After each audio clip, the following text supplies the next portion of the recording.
परसबागेतील फळांनी घडवली गरीब विद्यार्थ्यांची सहल. नितीन नायक यांचा उपक्रम. सांगली. गरिबाघरच्या मुलांना शाळेची फी भरतानाच कसरत करावी लागते. अशा स्थितीत शिक्षणपूरक उपक्रमांसाठी पैसे आणायचे कुठून असा प्रश्न त्यांच्या कुटुंबियांना पडतो. कुपवाड रोडवरील गरीब वस्तीतील मुलांची शैक्षणिक जबाबदारी घेतलेल्या डॉक्टर नितीन नायक यांनी या मुलांच्या शाळेतील सहलीची फी भरण्यासाठी शक्कल लढवली. परसबागेत पिकलेली सेंद्रिय फळे त्यांनी विक्रीस काढली. त्यातून जमलेल्या पैशातून त्यांनी मुलांच्या सहलीचे पैसे भरले. कुपवाड ते बुधगाव रस्त्यावर असलेल्या बाळकृष्ण नगर कापसे प्लॉटमधील तब्बल 40 मुलांची शिक्षणाची जबाबदारी भारतीय विद्यापीठाचे माजी संचालक डॉक्टर नितीन नायक यांनी घेतली.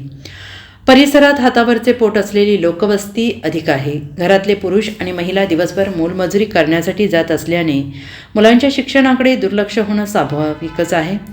आणि मुलांच्या शिक्षणाची ही पडझड डॉक्टर नायक यांच्या लक्षात आली. त्यांनी आता त्यांना शिक्षणाच्या वाटेवरून चालण्यास शिकवलं आहे. त्यांची फी भरणे, त्यांना शाळेत सोडणे, प्रसंगी अभ्यासात मदत करणे या सर्व गोष्टी ते करीत असतात. सध्या शाळांच्या स्नेहसंमेलनांचा सहलींचा हंगाम आहे. याच वस्तीतील 12 मुलांना सहलीसाठी पैसे भरता येत नव्हते. नायक यांनी त्यांच्या बागेतील पपई, केळी, रामफळ काढून क्रेट भरून घेतले. रिक्षातून त्यांनी बापट उद्यान गाठले. सेंद्रिय फळे विक्रीस असा फळक झलकवला. नायक यांना ओळखणारे अनेक जण असल्याने त्यांनी याबाबत विचारणा केली. हा शैक्षणिक उपक्रम आहे म्हटल्यावर सगळ्यांनी फळे घेतली. अर्ध्या तासात सर्व क्रेट रिकामे झाले. 4000 रुपये त्यांना मिळाले. Bureau report, SBN Marathi, Sangli.